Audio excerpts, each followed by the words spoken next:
섬기리. 박수로 격려하겠습니다. 감사합니다. 옆 사람 인사합시다. 앞뒤 사람 사랑하고 존경하고 감사합니다.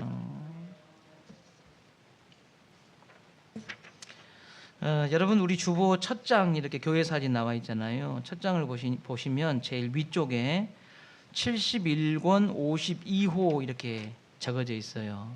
71권이라는 것은 주보책이 71번째 주보라는 거예요. 그러니까 우리 다시교회가 1950년도에 처음 예배를 시작해서 그때부터 예배 주보가 나왔어요. 이 주보가 1년이 모이면 한 권, 몇 권이 모였다는 거예요. 71개의 주보책이 모였다는 것이고요. 그 71개의 주보책 중에 오늘은 52번째 주보입니다. 마지막 주, 2020년도 마지막 주 주보가 된 것이죠. 1년을 뒤돌아보니까 이 코로나19 영향이 참 강렬했습니다. 너무 강렬해서 다른 것이 생각이 안 날 정도예요. 참 나라 전체가 이 코로나 때문에 시끄럽고 불안하고 답답하고 분노하고 또 여전히 두려워하는 그런 마음이 있어요. 여러분, 우리 성도들은 두려워하지 마십시오. 우리 인생은 주님 앞에 달려 있습니다. 사실 저는 1년을 돌아보면 이 코로나 때문에 처참한 심정도 많이 들었어요. 그렇지만 뒤돌아보니까요, 참 감동이 참 많았어요. 사실 어려운 상황입니다만은 우리 다시교회 성도들 중에는 꿋꿋하게 하나님에 대한 믿음을 지킨 성도들이 참 많았어요. 그분들을 볼 때 감동이 돼요. 우리가 직분 맡았지만 열심히 활동할 수 있는 그런 기회가 많지 않았습니다. 그럼에도 불구하고 하나님께서 우리에게 주신 그 직분 짊어지고 자기 믿음의 성장과 성숙을 위해서 참 부단하게 노력해 주신 이런 성도들을 보면 너무나 감사하는 마음이 들어요. 이제 다음 주는 이제 2021년 첫 주 예배로 드리게 됩니다. 다음 주 며칠 안 돼, 며칠 사이인데 다음 주는 첫 주, 2021년 첫 주, 첫 예배가 되는 것이죠. 물론 온라인으로 드리는 것이 섭섭하고 서운한 마음이 있습니다만은 여러분, 우리가 꼭 해야 될 일이 있어요. 한 주간 여러분 꼭 기도하시면서 각자의 기도 제목 꼭 3가지 꼭 정하셔요. 우리 교육관에도 아이들, 학생들 참여할 수 있으면 기도 제목 3가지 꼭 써서 교회로 제출할 수 있도록 그렇게 해주시면 좋겠어요. 여러분 자녀들도 마찬가지예요. 신앙에서도 목표가 필요하더라고요. 마음으로만 내가 그렇게 해야 되겠다 이렇게 마음을 먹으면 시간 지나고 바빠지고 그러면 다 잊어버리더라고요. 그런데 이렇게 글로 써서 그것을 또 책으로 만들어서 간직하고 있고 또 들여다보면요, 정신없이 살다가도 긴장을 하게 돼요. 내가 하나님 앞에 약속한 것이고 기도하는 건데, 그래서 우리 신앙생활 하는데 효과가 있더라고요. 효과 있는 건 좀 해보시오. 나 안 했던 것이니까 나는 안 해도 돼야라 이렇게 하지 마시고, 효과 있다는데 몸에 효과가 있다면 별것도 다 잡아먹읍디다. 신앙생활에 이 도움이 된다는데 우리가 못 해볼 이유가 어디 있습니까? 기도 제목 3가지 정하셔가지고 교회로 꼭 제출해 주셔서 여러분 신앙생활에 2021년도에도 큰 성장이 있으시기를 바랍니다. 오늘 말씀 보면 빌립보 교회가 나옵니다. 이런 빌립보 교회는 바울과 실라가 제2차 전도 여행 여행대를 꾸렸어요. 전도 여행 그 모임들을 꾸려가지고 지금으로 말하면 이제 터키죠. 이쪽 소아시아 지역으로 이제 복음 전도를 떠납니다. 그런데 마게도니아 대륙에 거기에 이제 전도하러 들어갔는데 그 마게도니아 지역에 배를 타고 들어가는 첫 번째 동네가 빌립보라는 그런 그 도시예요. 근데 이 도시에 빌립보라는 도시에 들어가서 강가에 가서 복음을 전했는데 그때 이 바울과 실라가 전한 복음을 듣고 믿게 된 사람이 누구냐 하면 그 사람이 그 유명한 루디아입니다. 루디아는요, 요즘으로 말하는 방문 판매자예요. 보따리 장사예요. 그런데 그가 갖고 있는 물건이 되게 귀한 거예요. 그래서 아무나 살 수 있는 게 아니라 고위공직자들 정도가 살 수 있는, 부자들이 살 수 있는 그런 물건이거든요. 그러니까 이 루디아라는 사람은 되게 높은 사람들, 그런 사람들을 상대했던 상당히 좀 교양 있는 그런 사람이거든요. 근데 이 사람이 예수를 믿게 됐어요. 그래서는 루디아가 바울과 실라를 모셔다가, 그 일행을 모셔다가 자기 집으로 모셔가 가지고 자기 집 안에 있는 자기 자녀들과 식구들에게 다 복음을 전하고 그들이 믿고 세례받게 했어요. 예. 그리고는 이 루디아가 이 전도단을 다른 데 가지 마시라고, 여기에서 복음 전하는데 우리 집에서 쉬시고 먹기도 하시고 이렇게 하시라고, 이렇게 강권해 가지고 바울과 실라를 자기 집에 모셔놓은 이 교회, 이 일이 빌립보 교회가 됐어요.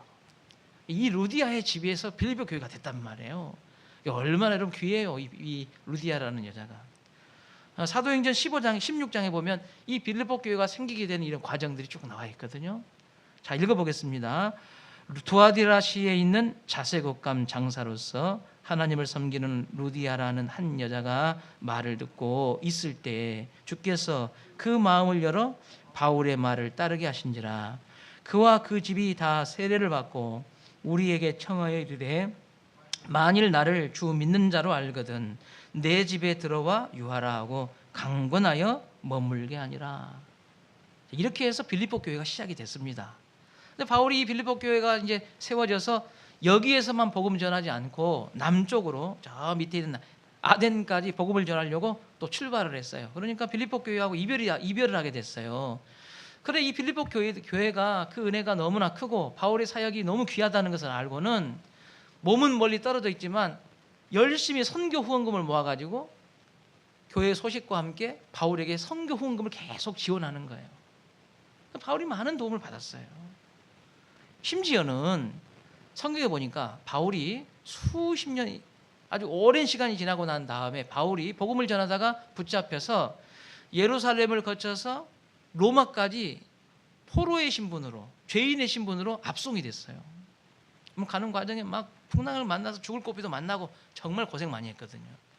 그런데 로마에 도착해서 이제 감금된 상태로 머물러 있는데 이 빌립보 교회가 그 소식을 듣고 사람을 보내서 격려하고 그들이 또 모아놓은 이 선교 후원금을 모아서 바울에게 전달하는 이런 일들이 성경에 지금 기록되어 있어요. 여러분 빌립보서 4장 15절과 18절에 보면 그 내용이 쭉 나와 있어요. 한번 읽어보겠습니다.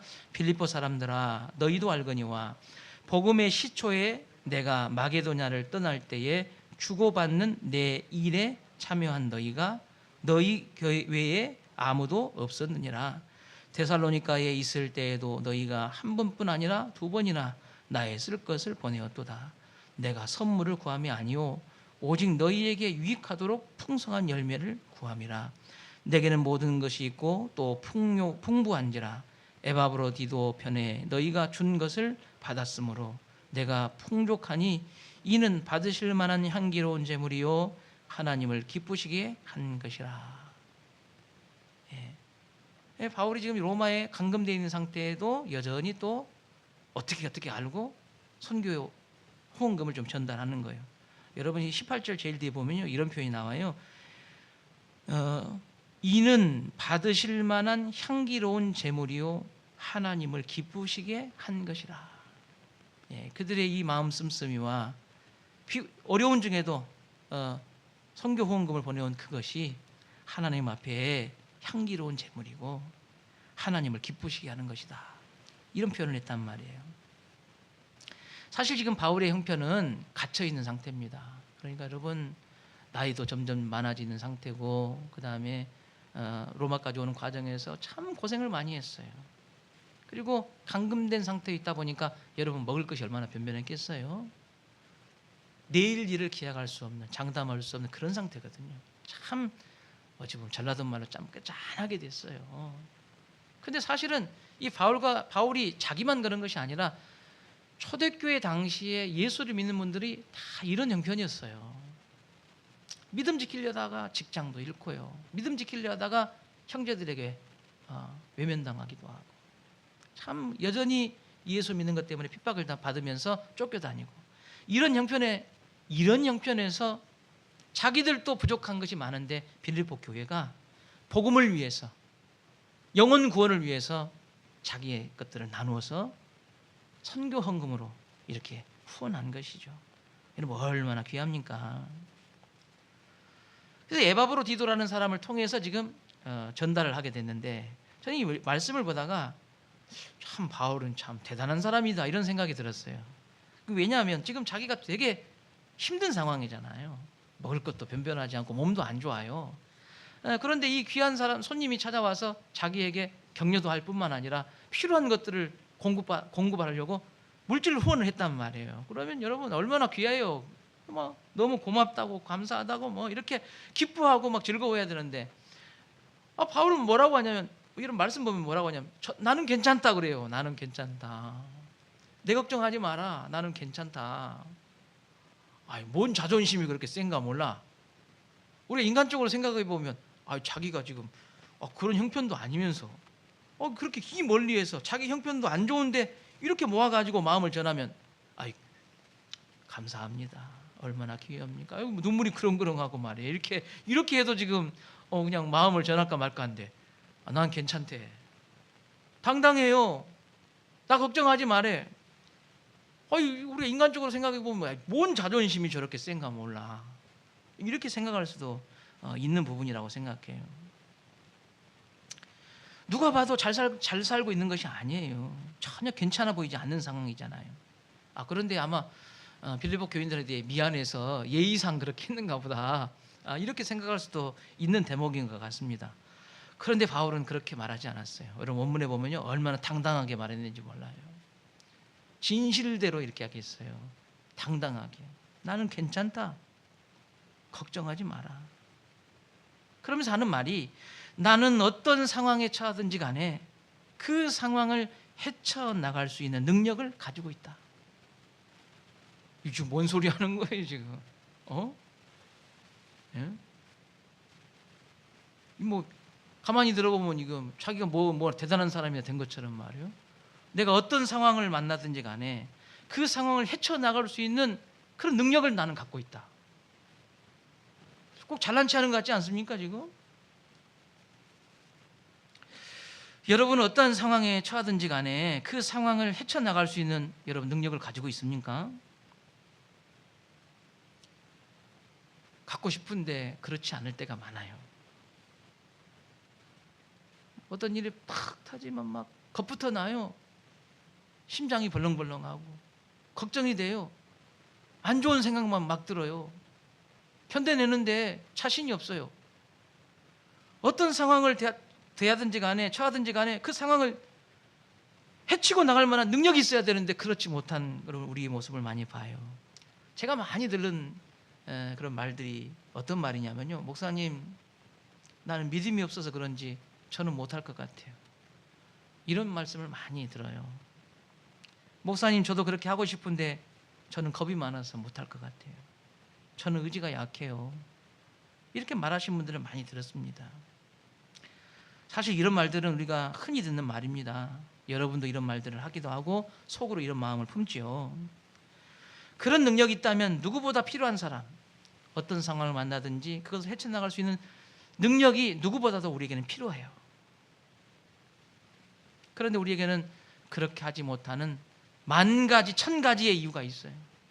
난 이래서 안 될 것 같아요. 저래서 안 될 것 같아요. 이런 이유들이 우리에게는 되게 많죠. 사랑하는 성도 여러분, 오늘 성경에서 바울에게는 이 비결을 가지고 있다 하고 자기는 말하고 있어요. 어떤 상황을 만나는지 간에 그것을 헤쳐나갈 수 있는 일체의 능력을 나는 가졌다. 바울은 그런 능력을 갖고 살고 있는 것이죠.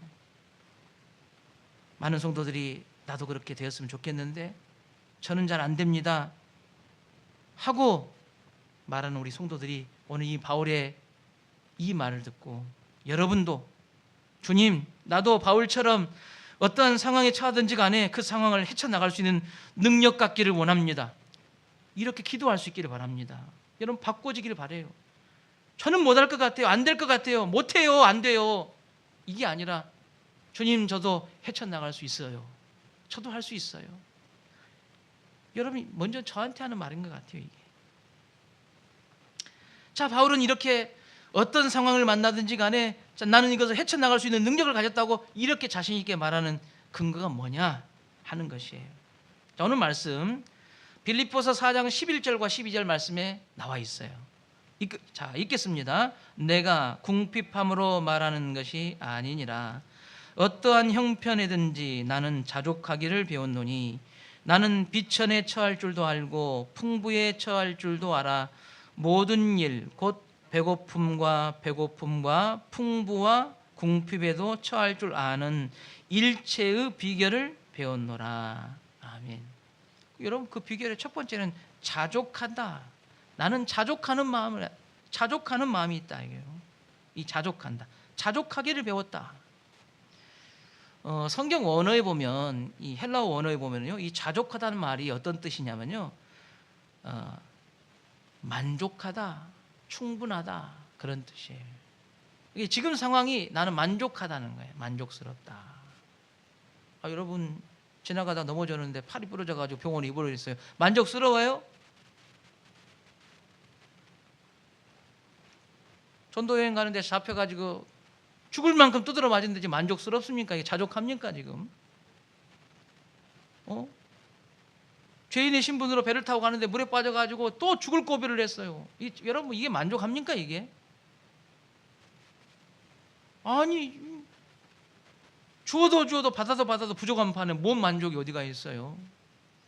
근데 이 자족하다는 말은 만족하다. 그런 상황에 만족한다는 거예요. 팔이 부러져도 만족하고. 예전처럼 1km를 걸어 다녀도 짱짱해던 내가 100m 지나가는 것도 잘 못 움직이는 이 상황도 만족하고, 그런 뜻이거든요. 이 자족한다는 뜻은요.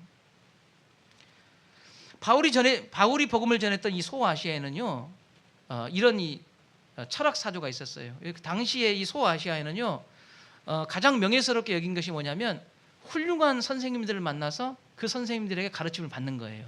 그래서 위대한 학자들이 되게 많았습니다. 그 중에 스토아 학파라는 그런 학파가 성경에 나와요. 사도행전에 보면 스토이고 학파라는 그런 학파가 나오거든요. 그럼 이 스토아 학파는 그때 당시에 얼마나 서민들의 생활에 영향을 줬는지 몰라. 그들의 사상이. 그들이 뭘 가르쳤느냐? 이 유럽인들에게 가르치는 것이 뭐냐? 그 문헌에 보니까 이런 내용이 나와 있어요. 사람에게는 자기 의지의 힘으로 환경을 극복하고 어떤 환경에도 자기 스스로 감당할 수 있는 능력이 있다는 거예요. 이걸 가르쳤어요. 유럽 사람들에게 네 자신은 어떤 상황을 만나든지 간에 그것을 헤쳐나갈 수 있는 힘이 네 안에 있다.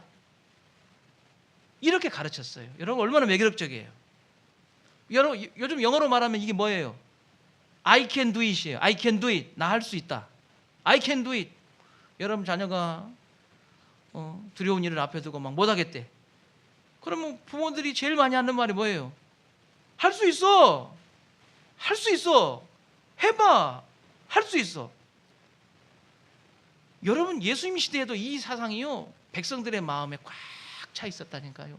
바울이 복음을 전할 때도 그 지역 사람들은 이 힘으로 막 살았단 말이에요. I can do it. You can do it. 이렇게. 네 자신을 믿으라는 거예요. 네 자신을 믿고 도전하라는 거예요. 이 바울이 말하는 나는 어떤 상황에 처하든지 간에 그 모든 상황을 헤치고 나갈 만한 힘이 나에게 있다. 스토아파의 그 가르침과 바울이 지금 말하고 있는 것이 꼭 비슷하잖아요. 근데 우리 성도들이 잘 보셔야 돼요. 그런데 그 힘의 출처가 달라요. 이게 중요한 거예요. 그 출처가 달라.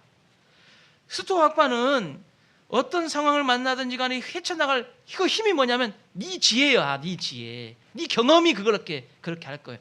이 힘이 어디서부터 나오느냐? 자기에게서부터 나오는 거예요. 그런 지혜가 없고 그런 힘이 없어. 그러면 그 지혜를 얻어야 되는 거고 그 경험을 얻어야 되는 거예요. 그래서 이 힘을 자기가 만들어야 되는 거예요. 이게 스토아 학파의 가르침이에요. 그런데 바울은 그 힘이 자기의 지혜와 경험에서 나온 것이 아니었어요. 어디서부터 나오느냐? 예수 그리스도께 연합됨으로 나왔다는 거예요. 예수님과 부활하신 예수님과 나의 구원자 그 예수님과 내가 연합되어 있을 때 하나 되어 있을 때 함께하고 있을 때 그 힘이 나왔다는 거예요. 빌립보서 3장 7절과 9절 말씀에 자 우리 함께 읽겠습니다. 그러나 무엇이든지 내게 유익하던 것을 내가 그리스도를 위하여 다 해로 여길 뿐더러 또한 모든 것을 해로 여김은 내 주 그리스도 예수를 아는 지식이 가장 고상하기 때문이라.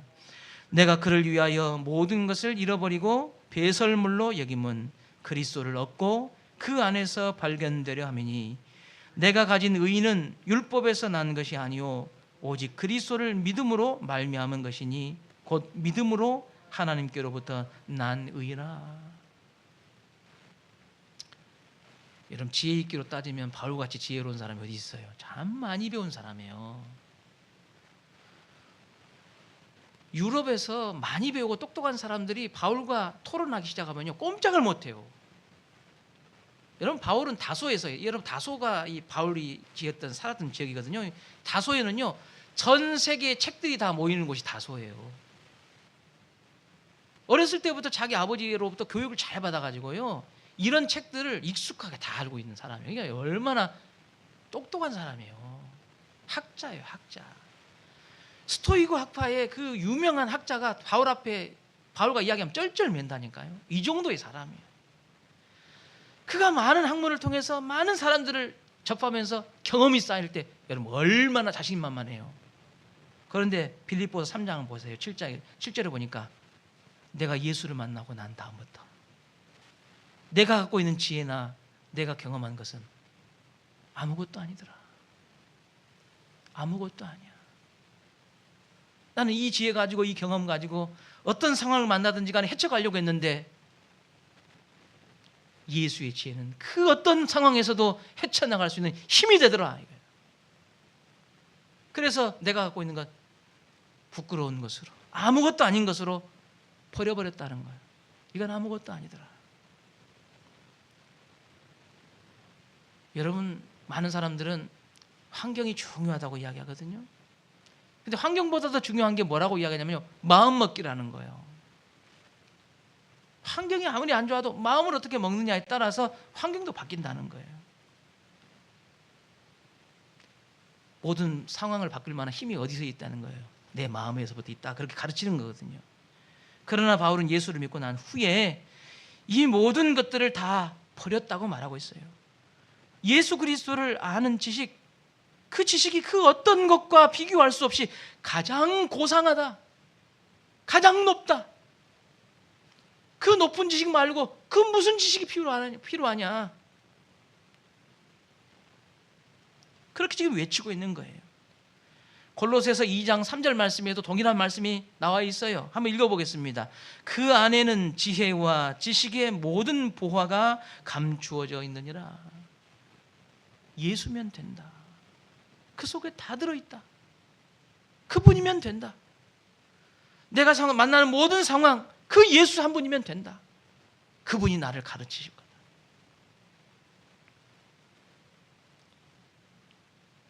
오늘 말씀 보면 그 모든 예수님으로부터 어떤 상황을 만나든지 간에 헤쳐나갈 수 있는 일체의 비결을 배웠다. 일체의 비결을 배웠다. 그렇게 지금 말하고 있거든요. 바울은 그 예수 그리스도를 믿을 때에 예수님과 함께 연합됐어요. 예수님 안에 거하게 된 것이에요. 예수님이 그의 스승이 된 것입니다. 예수님이 그의 인생의 길잡이가 된 것이에요.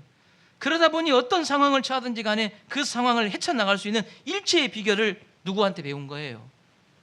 예수님으로부터 배운 것입니다. 여러분 이 비결, 비법이라는 것은요, 비법은 전수하는 거잖아요. 참 장사 잘 되는 가게 보세요. 비법 알려주려고 해요. 안 가르쳐 주잖아요. 그런데 이 비법을 전수해야 맛도 유지가 되고 그 사람들이 즐거워하잖아요. 이 전수한다는 것 그런 의미거든요. 비법을 소유한 사람이 그의 제자에게 자기가 알고 있는 모든 비법을 그대로 전수해서 그걸 보존케 하는 거예요.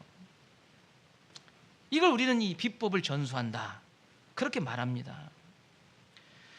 그렇다면 바울에게 이 일체의 비결을 전수하신 분이 누구인가?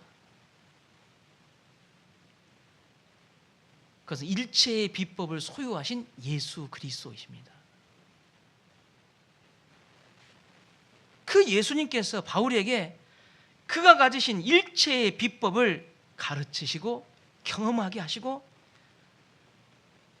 격려하시고 보살펴 주셔서 그 모든 것을 습득하도록, 바울 속에 이 습득되도록 예수님께서 그렇게 하신 것이에요. 이렇게 되다 보니 바울이 외적인 상황에 흔들리지 않는 것입니다.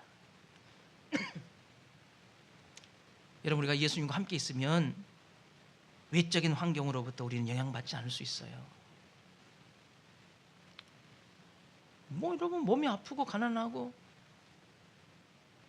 그게 우리가 무슨 상관이에요? 응? 여러분, 빌립보 교회를 보세요. 그런 형편에 있어요. 그러면 못해요, 안 돼요. 이유가 천 가지 만 가지예요. 그런데 여러분, 그들이 왜 이렇게 헌신합니까? 그들은 자기 형편과 처지가 결코 신경 쓰질 않는 거예요. 왜? 이 모든 것을 헤쳐나갈 수 있는 비법을 예수로부터 가진 자이기 때문에. 가난하면 가난한 대로, 부유하면 부유한 대로, 부유한 것 때문에 의시될 필요도 없고, 가난한 것 때문에 뒤로 물러설 필요도 없고, 외적인 환경에 별로 신경 쓰지 않는 거예요. 여러분, 저는 우리 다시교회 성도들이 그렇게 되기를 바랍니다. 제가 그렇게 되기를 바라요. 내가 갖고 있는 외적인 환경이 별로 신경 쓰지 않고 우리가 주님을 따라가기를 저는 바랍니다.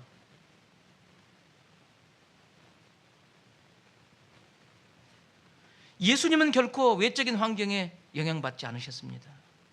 왜? 그 외적인 환경을 다 헤치고 나갈 수 있는 일체의 비결을 지니신 분이기 때문에.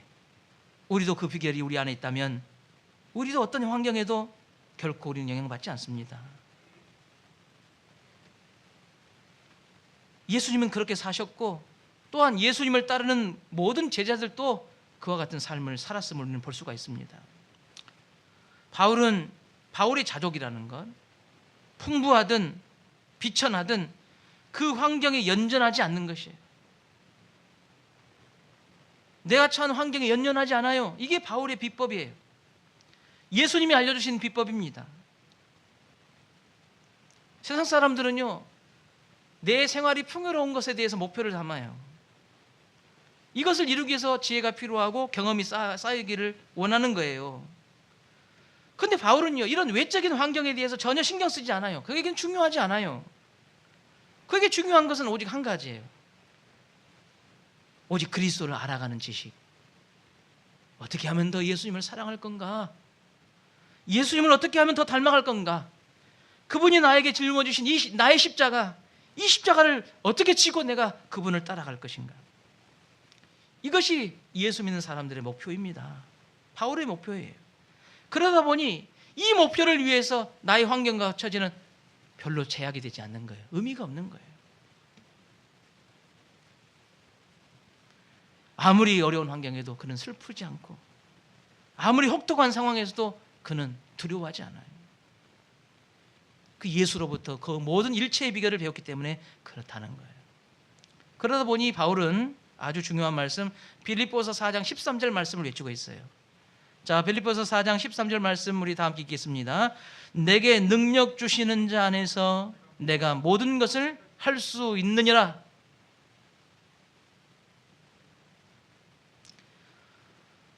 몇 년 전에 우리나라 이 양궁 국가대표 선수가 올림픽에 출전을 했어요.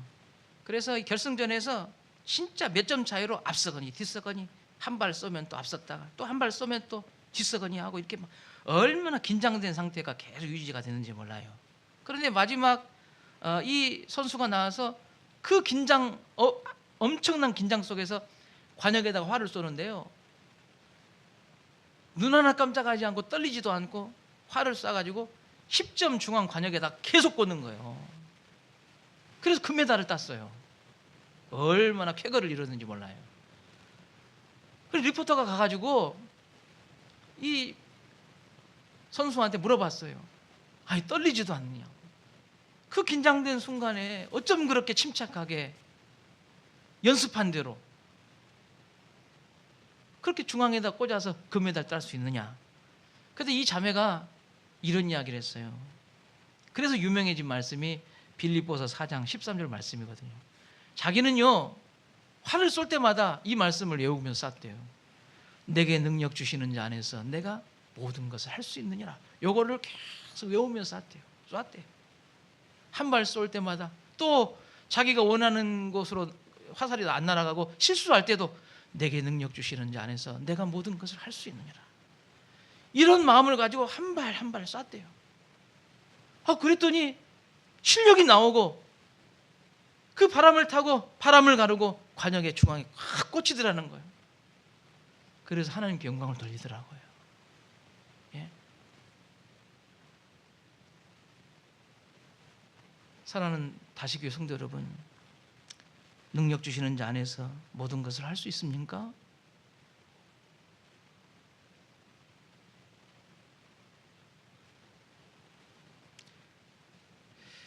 우리는 하나님의 살아계심을 믿습니다. 예수 그리스도께서 나의 주인이라고 우리는 믿습니다.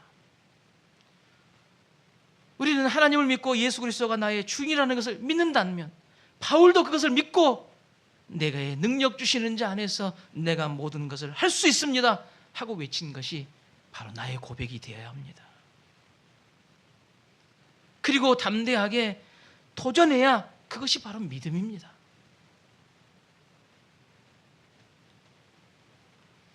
저는 올해 27년 동안 목회자로 살았어요. 참 쉬지 않고 목회 사역을 했습니다. 27년 됐어요. 여러분과 제가 10년을 함께 지금 목회를 하고 있는데, 신앙생활을 하고 있는데, 여러분이 볼 때는 제가 완벽해 보일 수도 있어요. 그렇게 생각하시는 분들도 있을 수 있습니다. 물론 사실이 아니에요. 저는 완벽하지도 않고 완벽할 수도 없죠. 여러분이 그렇게 보시는 거예요. 어떤 분은 제 믿음을 보면서 참 믿음이 좋다고 말하기도 해요. 기도도 신령하게 잘하고 설교도 잘하고 가만 보니까 머리도 똑똑하고. 꼭 제 자랑 같습니다. 27년 전에 제가 신학교에 처음 올라갔어요. 참 사명감 가지고 올라갔는데 가서 보니까요, 마음 씀씀이가 천사 같은 사람이 신학교에 다 모였습니다. 천사 같아요. 자기들은 돌아보지도 않고 얼마나 다른 사람을 섬겨주는지 몰라요. 거기에 비하면요, 나는 쓰레기요. 가서 보니까 기타도 잘 치고 찬양도 잘해. 전사님들이. 저도 우리 교회에서, 시골교회, 우리 교회 본교회에서요, 독학으로 기타 배워가지고 기타 좀 친다고 했습니다. 노래도 좀 한다고, 찬양도 좀 한다고. 그랬는데 신학교 올라가니까요, 내 기타는 기타도 아니요. 나는 어디 가서 노래한다고 말도 못해. 진짜요. 제가 신학교 한 3학년 때 제가 한번 혼자 기타를 치고 노래를 찬양을 했거든요. 그때 제 동기 전사님 보고, 김 전사님도 찬양할 줄 알아요? 저한테 그랬어요. 내가 부끄러워서 안 해봤다니까요. 다른 사람 앞에서 기타를 안 잡아버렸어요. 원체 잘하는 사람이 너무 많아요. 찬양도 왜 이렇게 그냥 은혜스럽게 하는지. 그러니까 내가 우리 동네에서는 좀 한다고 했는데 내가 부끄러워서 말도 못 하겠더라고. 기타도 안 치고 노래도 못 하겠더라고, 부끄러워가지고.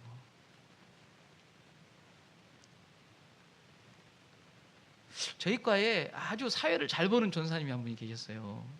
그래서 학교에 큰 행사든지 뭐 우리 과에 행사가 있으면 이 전사님 앞에 나가서 사회를 봐요. 입담이 얼마나 재밌게 하는지 모르는, 청중을 들었다 놨다 해요. 달란트가 아주 대단해요. 그 순간순간에 이게 진행하다 보면 생각지도 못한 일이 막 날 때도 있잖아요. 그런데 얼마나 재치가 있는지 그 말 한마디를 받아치고 끌어가는데 사람들의 마음을 탁 묶어가지고요, 얼마나 진행을 잘하는지 몰라요. 저런 사람이 목회를 해야지. 나는 대표기도 하나 시켜놓으니까 벌벌 떨고 있어. 입이 바짝바짝 마르고 심장이 쿵쾅쿵쾅 뛰다가 못해 막 밖으로 나가보려고 그래. 앞에 나가면 무슨 말을 했는지도 모르겠어. 그냥 이런 내가 무슨 목회를 해요 이게. 사명감으로 뜨겁게 신학교에 올라갔지만은 해가 가면 갈수록 제가 느끼는 거는 좌절밖에 없었어요. 나는 잘못 올라왔는가 보다. 나는 왜 이렇게 무능하냐? 나는 자질도 없다. 거기다가 믿음도 없다. 이 전도사님들과 함께 경쟁하려면 도대체 내게 무슨 경쟁력이 있겠냐? 기도하면 눈물밖에 안 나요. 울기도 참 많이 울었어요. 하나님께 막 대들고 따지고 막 그랬어요. 하나님 왜 누구는 이런 능력을 주고 왜 나는 왜 이 모양입니까? 나도 좀 능력 주십시오. 막 떼쓰고 막 그랬어요. 이런 나에게 어느 날 하나님께서 내게 감동을 주셨어요. 제게. 어떤 감동을 주셨느냐? 능력은 내가 줄 테니 너는 순종만 해라. 능력은 내가 줄 테니 너는 순종만 해라.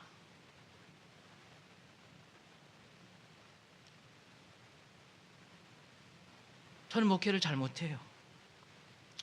깜도 안 됩니다. 목회가 실수가 연발입니다. 그런데 예수님께서 능력은 내가 줄 테니 너는 순종만 해라. 저는 이 감동 붙들고 여기까지 왔습니다. 저는 바울의 고백이 우리의 믿음이라고 생각합니다. 이건 우리의 믿음이 돼야 돼요. 바로 우리가 그와 같은 것이에요. 능력은 내가 줄 테니 너는 순종해라. 여러분 이 말씀 붙잡고 도전하니까 좋아지더라고요. 하나님께서 일하시더라고요. 여러분 설교 끝나고 내려가면 어떨 때는 부끄러워가지고 성도들 얼굴 보고 인사하기가 부끄러워요. 내가 생각해도 설교를 아주 웃기게 한 거예요. 그냥 자신감이 막 떨어져요. 근데요 그 한 주간 우리 성도들이 죽순 설교를 저는 했다고 생각하는데 그분들이 말씀을 어떻게 들었는가를 제 귀에 들려오는 걸 들으면 깜짝 놀래요. 아 은혜 받았대. 은혜 받았대요. 나는 창피해가지고 내려오지도 못할 것 같은데 죽 써가지고 지금 나 고개를 못 들겠는데 하나님은 일하시더라고요. 하나님은 역사하시더라고요. 예수를 믿으면서 믿음으로 살고자 하는데 잘 안 되는 이유만을 찾고 있는 사람들이 참 많아요. 믿음대로 살고 싶은데 난 이래서 안 된대요. 저래서 안 된다는 거예요. 그런 이야기를 제가 너무 많이 듣다 보니까 제 생각에 어떤 오해가 있냐면요. 저 사람 안 하려고 핑계를 대는 것 같구나. 이런 생각도 들어요. 안 하고 싶으니까 이런 이유 저런 이유 되는구나. 그 정도로 오해가 되더라고요.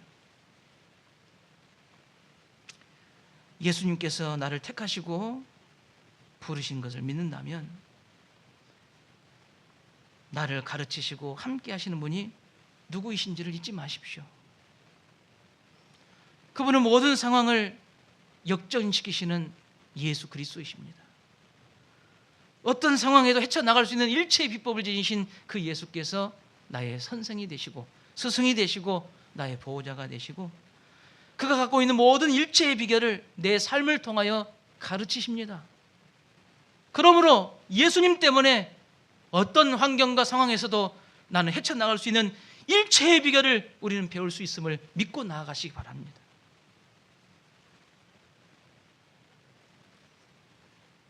예수님께서 지금 우리에게 말씀하십니다. 능력은 내가 줄 테니 너는 순종만 해라. 여러분 우리의 능력이 주님께로부터 나옴을 믿습니다. 안 되는 이유가 천 가지고 만 가지인데도 순종하며 나아가면 주님이 능력 주시더라고요. 2021년도 우리 다시교회 모든 성도들이 내게 능력 주시는 자 안에서 나는 모든 것을 할 수 있습니다. 그건 교만이 아니에요. 믿음이에요. 믿음으로 그렇게 하는 거예요. 자신감으로 하는 게 아니에요. 내게 능력 주시는 자가 있기 때문에 하는 거예요. 이 믿음 가지고 2021년 믿음으로 열어가시는 다시교회 모든 성도들 되시기를 주의 이름으로 축원합니다. 하나님 감사합니다. 능력 주시니 주님이시라, 생명 주시니 주님이시라. 그 주님이 일체의 비결을 나에게 전수하시니 나는 예수 그리스도 안에서 내게 능력 주시는 그분을 믿고 모든 것을 할 수 있습니다 선포하고 담대히 도전하는 다시교회와 온 성도가 되게 하옵소서. 주님, 우리의 자녀들이 이와 같은 능력을 경험하기를 원합니다. 우리 교회의 다음 세대가 이 능력 안에 인생을 펼쳐나가게 하여 주옵소서. 어떤 환경과 상황에서도 그 모든 것을 헤쳐나갈 수 있는 일체의 비결이 지금 주님으로부터 흘러나옴을 보게 하옵소서. 붙잡게 하옵소서. 의지하고 도전할 수 있도록 인도하여 주옵소서. 예수님 거룩하신 이름으로 기도드리옵나이다. 아멘. 자리에서 일어나셔서 우리 주제 찬양하겠습니다. 능력 위에 능력으로 찬양합니다.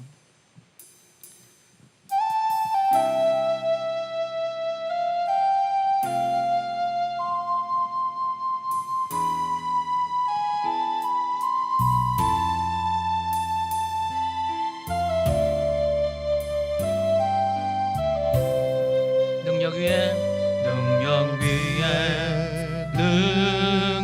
능력으로 나를 향한 주 뜻 이루시고 능력 위에 능력으로 내 앞에 일을 주관하시네. 능력 위에 능력으로 내 생각보다 더 크신 주님, 능력 위에 능력으로 주 뜻대로 날 빚으소서. 아멘. 이제는 일체의 비결이 되신 예수 그리스도의 은혜와 우리를 부르시고 그 능력 아래 살게 하시는 하나님 아버지의 사랑과 그것이 내 삶으로 살아내게 하시는 성령의 도우심과 역사하심이 내게 능력 주시는 자 안에서 내가 모든 것을 할 수 있습니다 믿음 가지고 선포하는 성도들의 인생 위에 이제부터 영원토록 함께 있을지어다. 아멘. 주신 말씀 붙잡고 결단하시고 기도하시고 돌아가시길 바랍니다.